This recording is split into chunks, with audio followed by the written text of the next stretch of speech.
Bom dia, Tirone, bom dia, Arnaldo, bom dia a todos que acompanham o All News Esporte. A minha visão primeiro é o seguinte, né? A miopia de parte da imprensa de São Paulo, né? O pessoal esqueceu que teve dois jogos.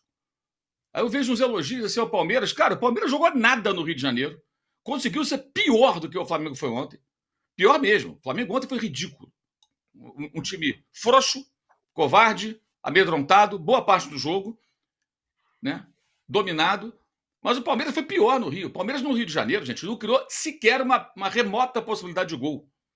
O Flamengo, bem ou mal, ontem teve uma boa chance com o Pulga, uma bela jogada até. Pedro domina de cabeça, tabelinha pelo alto do Arrascaeta com o Gerson. Gerson coloca o Pulga em condições e ele chuta para fora. O Palmeiras não teve nenhuma chance parecida com essa. E o famoso lance da bola amortecida no braço, né? Que no Brasil isso aí sempre é pênalti, mas ontem não foi. A pressão que se faz no Allianz Parque, os árbitros têm um receio danado de marcar contra o Palmeiras. Isso é evidente. Como o Arnaldo já falou várias vezes, é método. O Arnaldo fala muito isso, né? É um método. Pressão, pressão, pressão o tempo todo. Ontem, a quantidade de jogadores que pediam cartão para o Alan por uma falta normal que ele cometeu já pouco antes de ser substituído, quer dizer, parece que todos têm um bloquinho e ficou anotando quem está com um cartão amarelo. Até os caras do banco fazendo gestos que sabiam que ele tinha um cartão. Parece que a informação é compartilhada. Olha, esse cara tem cartão. Impressiona, impressiona. Mas enfim, o Flamengo fez a partida pífia, vergonhosa. E eu acho muito saudável a reação. Sinceramente, eu sou contra a Flamimimi, mas no caso de ontem, acho saudável a reação que a gente viu depois do jogo da torcida do Flamengo, em grande parte, que pouco comemorou e mais cobrou do Tite, dos jogadores, especialmente do Tite, uma estratégia compatível com o Flamengo e seu investimento. O Flamengo não pode jogar assim contra nenhum time brasileiro ou sul-americano. Não era o Manchester City do outro lado, era o Palmeiras. E sobre o Palmeiras, primeira metade do primeiro tempo, muito bom. O Palmeiras criou situações, fez o gol, poderia ter feito mais um. E depois, gente, uma falta de repertório atroz. Não levou mais perigo, só jogou bola na área. Aí fica aquela sensação que pode empatar, mas um jogo muito aleatório e muito pobre de ideias. Criou muito pouco. E joga bola na área. Sabe quantos cruzamentos foram, Tirano? 49. 49 cruzamentos na área do Flamengo. Quantas finalizações o Palmeiras teve? 20 finalizações. No primeiro tempo, 13. No segundo tempo, 7. No alvo, 6. 5 no primeiro tempo, só uma no segundo. O tempo foi passando e foi meio que murchando, né, em termos de qualidade daquilo que conseguia criar o Palmeiras. Porque foi um time sem repertório, que basicamente jogava a bola da área, até porque o Flamengo é ridículo. Da bola era defensiva, não por acaso, né? Tomou um gol de cabeça e um outro do lado. Na arbitragem, o primeiro gol, se não houvesse VAR, seria erradamente anulado, que a bandeirinha se manifestou e não estava impedimento. E o segundo gol que o Palmeiras fez, né, seria validado, porque o bandeirinha nada marcou e o VAR constatou o impedimento dentro do que é a realidade hoje do futebol, né? Com as linhas, aquela coisa toda, né? Do VAR. Então, sinceramente, reclamar da arbitragem do Palmeiras, com aquele bração aberto do Murilo, que aqui eles marcam tudo, e seguiu normalmente, ele amorteceu a bola poderia chegar nos pés do Pedro, ele amorteceu. Ah, foi involuntário, o braço aberto dentro da área. Se é para reclamar, desculpa, eu acho que não tem menor cabimento. E mais, no Rio teve a expulsão, e não a expulsão do Rafael Veiga. Quem viu a expulsão do Gregory ontem fala, por que o Veiga não foi expulso? Os lances são diferentes, claro, mas o rigor, quero dizer, da arbitragem. Então achei que o Flamengo foi ridículo, mas o Palmeiras foi mais ridículo ainda no Rio. Por isso não foi eliminado. Não é um jogo, gente, são 2 jogos. E vou dizer mais, pela qualidade, isso do ponto de vista moral, eu diria, pela qualidade dos jogadores, pelo que poderiam apresentar, e poderiam fazer 2 grandes jogos, e não foram 2 grandes jogos, porque os visitantes, nas 2 partidas, foram muito mal e acovardados. Os 2 pudessem ser até eliminados, tal a incompetência dos 2 jogando fora de casa. Agora, o Palmeiras poderia vencer por mais um gol? Poderia, é uma tese até aceitável. E no Rio? Poderia perder muito mais do que 2. O Flamengo teve muito mais volume e chances claras. Acho que a classificação é merecida pelo combo dos 2 jogos, mas do ponto de vista do futebol, da expectativa, olha, os 2 foram muito mal mesmo, como visitante. O Palmeiras foi péssimo semana passada, muito ruim. O Flamengo ontem também foi muito mal. Mas acho que o Palmeiras ainda conseguiu ser pior como visitante do que foi o Flamengo. Nada preparado para a óbvia pressão que ia acontecer. E outra coisa, poupar os jogadores contra o São Paulo para quê? Para esse joguinho de ontem? Esse é o ponto. É o ponto que está sendo discutido. E acho que esse jogo de ontem pode ser para o Flamengo o divisor de águas. Da pressão em cima da comissão técnica para definição de prioridades que façam sentido e de uma postura que tenha que seja compatível com o elenco. Se jogar assim daqui a 2 semanas na Bolívia contra o Bolívar em La Paz, mesmo que vença no Rio de Janeiro por uma margem de gols 2, 3, 4, vai correr risco. Porque jogar daquela maneira na altitude, olha, é praticamente um suicídio. E isso tem que ser muito debatido. Eu acho saudável, repito, que essa tenha sido a reação de boa parte da torcida e não entrar no oba-oba de uma classificação conseguida de uma maneira que não é aquela que o torcedor do Flamengo quer ver esse time caríssimo alcançar. Fosse um outro clube, então, muito deixar ótimo. No Flamengo sempre é diferente, a cobrança é maior, isso aí é público e notório, mas acho que nesse momento ela é positiva. 2-0 na ida para o Flamengo, 1-0 na volta para o Palmeiras, Arnaldo. Além das questões da arbitragem que nós vamos falar já já, no fim das contas o palmeirense, claro que não saiu feliz porque foi eliminado, mas saiu com um olhar assim de, opa, se a gente jogar assim, a gente consegue ir mais adiante nas outras competições. O Helder Belo lembra aqui, Palmeiras e Botafogo vai pegar fogo porque os dois caíram, de fato, os dois se enfrentam na Libertadores. O Palmeiras, não sei se achou um caminho, mas pelo menos ontem jogou bem, né? Jogou melhor. Pois é, Tironi, salve Mauro, salve aí, galera. Dos três grandões, né? Dos três mais fortes do Brasil, Flamengo, Palmeiras e Botafogo, só o Flamengo permanece na frente tripla, né? Depois a gente vai falar desse resumão dos eliminados da Copa do Brasil. O Palmeiras talvez tenha encontrado um caminho, um velho caminho, né? Sobretudo quando joga em casa, que é a questão de um time mais físico, 3 zagueiros e muita bola na área adversária, né? Muito cruzamento. Muitas vezes ele utilizou essa estratégia.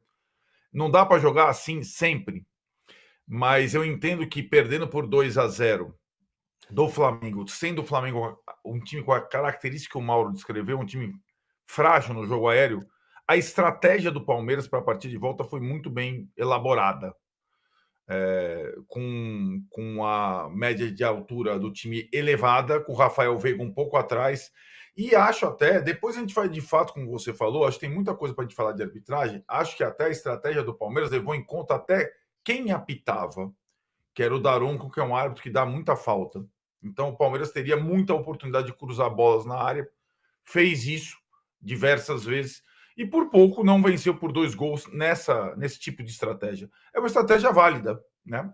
Dependendo do que você tiver do teu lado e o que você enfrentar do outro lado. E talvez, Tironi, essa eliminação com aplausos, né? Foi assim que aconteceu, né? No Allianz Parque. Ela deu um alento para o Palmeiras no restante da temporada, lembrando que esse time, na era Abel, ele nunca foi capaz de lidar com 3 frentes, né? Já dizia o livro do Abel, né? E a gente imagina agora que uma delas, remanescentes, a do brasileiro, dependa muito do novo encontro entre Flamengo e Palmeiras no domingo no Maracanã, né? Já temos um encontro precoce, importante, fundamental para o Palmeiras, nem tanto para o Flamengo, mas fundamental para o Palmeiras no Maracanã. Se o Palmeiras perde do Flamengo no confronto direto, o Flamengo ainda tem um jogo atrasado, fica difícil, o brasileiro também, né? Então, é essa situação do Palmeiras daqui para frente.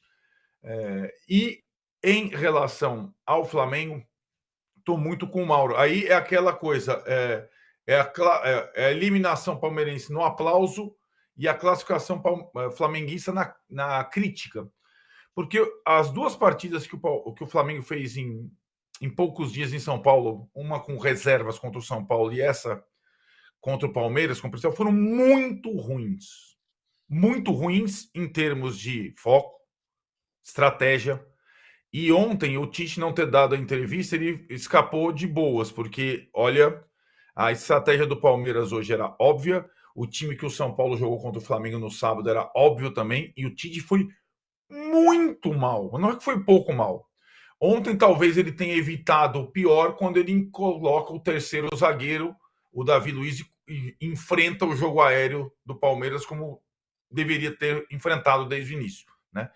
Agora, o Tite foi, curiosamente, né? Porque ele nessa semana, ele foi uma decepção, menos pela escolha do goleiro, acho que até o Matheus, que é o goleiro de Copas, que foi uma decisão super contestada, não foi mal no Allianz ontem, mas essa decisão também ele correu um risco, para mim, desnecessário, e acho que a manutenção do Flamengo na frente tripla ainda não torna o Tite um cara querido pelo rubro-negro por muito do que ele tem feito ou pouco feito no comando do time. Está lançado o desafio daqui para frente.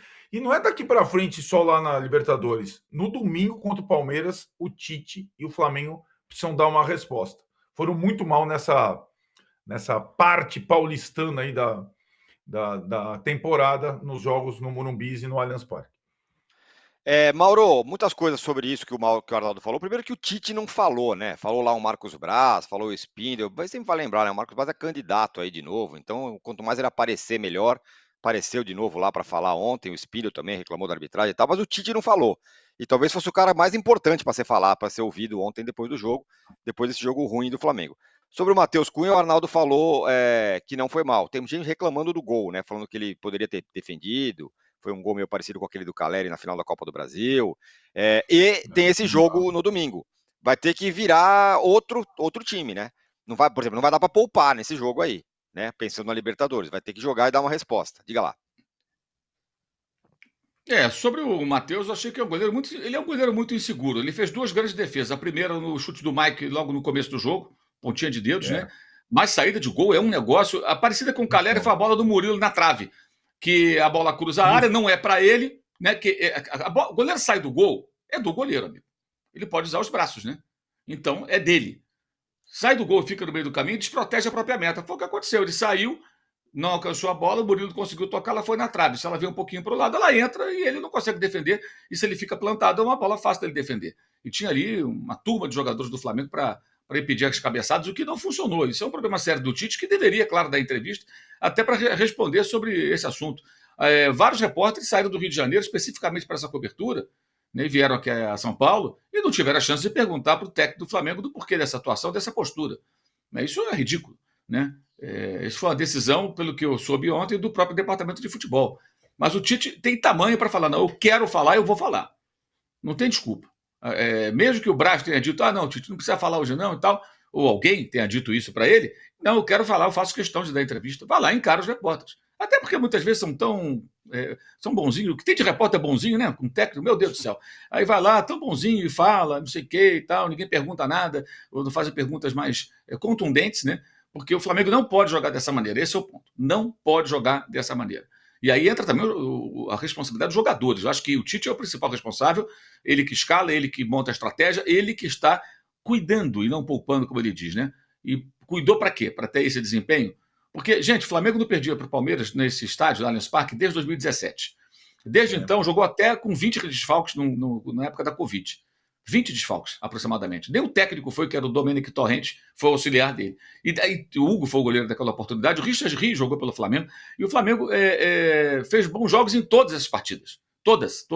Né? É verdade, perdeu quando podia perder. E o Palmeiras teve uma vitória inútil ontem, né? Aliás, já viram o recorte do Palmeiras? 7 jogos, 4 derrotas, 1 empate, 2 vitórias. Uma que não serviu para nada. E tem uma agenda positiva tremenda para o Palmeiras. É impressionante a boa vontade. Acho até que as palmas dos torcedores foram de extrema boa vontade. O time lutou, isso é o mínimo. Mas não jogou nada no Rio de Janeiro, por isso foi eliminado pelo Flamengo em casa. Aliás, eliminado 3 anos e meio. 2 vezes pelo São Paulo em casa, uma pelo CRB, uma pelo Atlético Paranaense, uma pelo Boca e uma pelo Flamengo. São 6 eliminações em 3 temporadas e meia. Alguém percebe isso? Né? É muita agenda positiva. Né? No caso do Tite, não tem agenda positiva, tem crítica. Né? E ele deveria ter ido lá responder as perguntas, sim, não foi. É mais um erro, até uma falta de respeito com os colegas da imprensa que estavam lá para fazer as entrevistas, né? A entrevista com o treinador e com o torcedor do Flamengo, que estava querendo saber o que ele ia dizer. Aí agora vai aparecer quando? Domingo, depois do jogo. Se ganhar o jogo domingo, o assunto de ontem já foi por terra, né? Porque é isso. E outra coisa, isso aí também é culpa da CBF, porque deveria ser obrigatória a entrevista do técnico. Como se não bastasse esse negócio do Tite colocar auxiliar técnico para falar no lugar dele antes do jogo, naquela entrevista pré-jogo, quando ninguém está interessado no auxiliar, as pessoas querem ouvir o que o treinador tem a dizer. O repórter pergunta geralmente, você escalou fulano, escalou ciclano, esse sistema de jogo, e o cara dá uma palhinha ali do que ele pensou. Aí entra o auxiliar, não é a mesma coisa, evidentemente, né? Mas ele parece que quer distribuir visibilidade para os integrantes da sua comissão técnica. Faz isso há muito tempo. Fazia até na seleção, e quando chega depois do jogo, não dá entrevista. Deveria ser obrigatória a entrevista do treinador. Obrigatória. Né? Como é em outras competições. E nas competições da CBF isso não acontece. Né? É ridículo o técnico do Flamengo não dar as caras para falar com a imprensa e, consequentemente, com o torcedor rubro-negro depois de uma partida ridícula, como é que o Flamengo fez ontem. Né? Embora, repito, no combo dos 2 jogos, eu acho que foi que mereceu a classificação. Não conseguiu não ser tão ruim fora de casa como o Palmeiras foi no Rio de Janeiro, e eu acho que por isso acaba. E foi superior também, né? No Rio, o Flamengo jogou mais do que o Palmeiras jogou ontem. Porque quando os 2 times jogam bem, o Flamengo joga mais que o Palmeiras. O Palmeiras é muita vibração, muita pressão e tudo, mas, gente, Que repertório pobre ontem. Meu Deus do céu. Um adversário frouxo e o Palmeiras só jogando bola na área. Eu, sinceramente, há quem gosta disso, né? Tem gosto para tudo. Só para fechar ainda com você, Mauro, você acha que domingo vai com a tropa de choque, né? Não vai dar para ser diferente. Não sei, porque quarta-feira tem o Bolívar, talvez ele tenha que cuidar É. dos jogadores, né? Pode ser que ele tenha que cuidar dos jogadores. Eu acho que ele tem que analisar caso a caso, né? Aqueles que estiverem mais desgastados e tudo, de repente põe no banco, entra no segundo tempo e tal. Dá para montar um time bom para domingo e para quarta-feira também. E o Palmeiras vai estar na mesma situação, né? Fez ontem um esforço muito grande, né? Correu muito, o time teve que correr muito para tentar o resultado. E quarta tem o Botafogo no Rio de Janeiro, né? E nas 3 últimas visitas ao Rio de Janeiro, o Palmeiras só perdeu. 1-0 Botafogo, 1-0 Fluminense, 2-0 Flamengo. Foram 3 quartas-feiras seguidas perdendo lá no Rio de Janeiro. Vai de novo na quarta-feira com o Botafogo, num jogo que forjaram aí uma rivalidade, uma coisa toda. Vai ser certamente um jogo bem intenso. Aliás, falei em rivalidade, tudo. Absurdo o tratamento dado aos torcedores do Flamengo ontem no estádio do Palmeiras, né? Absurdo, vergonhoso. É incrível como mal se fala nisso. Tá? Os torcedores encurralados, a polícia tratando mal. Não estou falando nem das organizadas. Os torcedores avulsos ali, que não são integrantes das torcidas, que foram ao estádio. O torcedor do Flamengo ir a jogo no estádio do Palmeiras é uma aventura. Tamanho desrespeito é a forma como são tratados.